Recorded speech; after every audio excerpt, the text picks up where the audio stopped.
So the second one, mitigating the leakage of the plastic waste into the sea through the improved domestic waste management, and also mitigating the waste leakage from the activities at the seas, as well as the funding mechanism, institutional strengthening, and law enforcement, as well as research and development. I think this last also very important.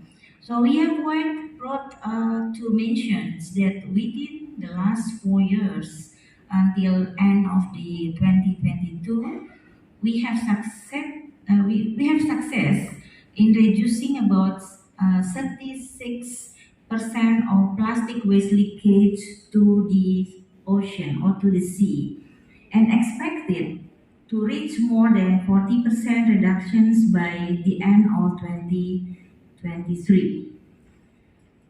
And of course, we still need to work harder to achieve 70% target in the next 2 years. So for this reason, strengthening the collaboration of the various parties and also support of the partner countries is very important. And we are of the view that the global plastic treaty is expected to fill also to support to fill the gaps of the countries that we have.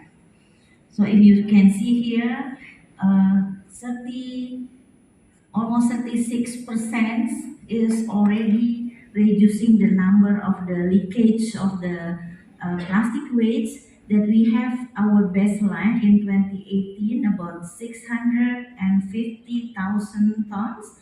Now it's become only less than become already make it in our effort reduction, so become about less than 400,000, so it's about 398,000. So this we are quite optimistic because we make such like many outreach also and gather, and then multi-stakeholder also working what more intense and integrated. Yeah. So next, I think we would like to mention here that refer to the scientific assessment, we can see the Indonesia position in the global of marine debris that is improved, because before in the past we had like a publication that mentioned Indonesia is the second contributor. Now we can see Indonesia is already have the improvement. Then we can see in here uh, which number. So it's about 1, 2, 3, 4, 5, 6. So the six positions that we have our neighbor also need to working together with us to to reduce, yeah, to reduce the leakage of the plastic waste to the ocean. But I think if we work together, we can have the good achievement, yeah, together achievement. So we are also currently facing climate change events that never been experienced. For that, action on the climate change and reducing greenhouse gas emission is very important. Pollution from the plastic waste is not only what to call it, contain the soil and waters, but also contribute to the carbon and other greenhouse gases emission. And now I think we are under the Ministry of Environment and Forestry. We are now preparing also the kind of the regulation or decree, minister decree, yeah, we call it, for what to call it, implementation of the carbon pricing from waste sector. Yes, hope this effort can also support our acceleration to make it faster in the implementation by this carbon pricing. Also, we call it maybe kind of the incentive. In addition, if managed properly, plastic waste certainly still has economic value that can be reused.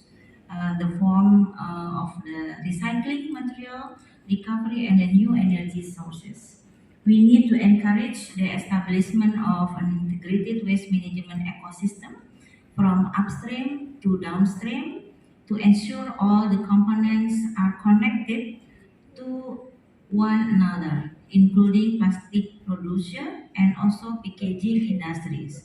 The government will be supporting the ecosystem with policies and also programs as an enabler the system to work. We have examples such like in Banyuwangi, we together with the Excellency Ibu Ambassador Ruth and others, I think some of these I saw also in Banyuwangi, that we have an example to make it, we call the integrated approach upstream to downstream.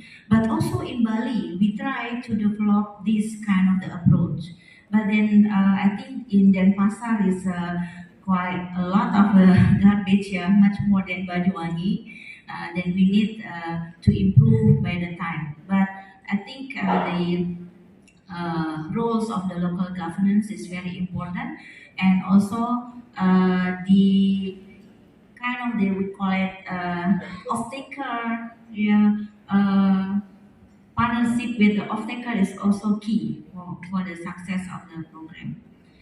So, ladies and gentlemen, I think the last I would like to say that the issue of the marine plastic debris is also, as I mentioned, complex, global, and transborder issue. So, requiring once again multi-stakeholder and cross-border collaboration.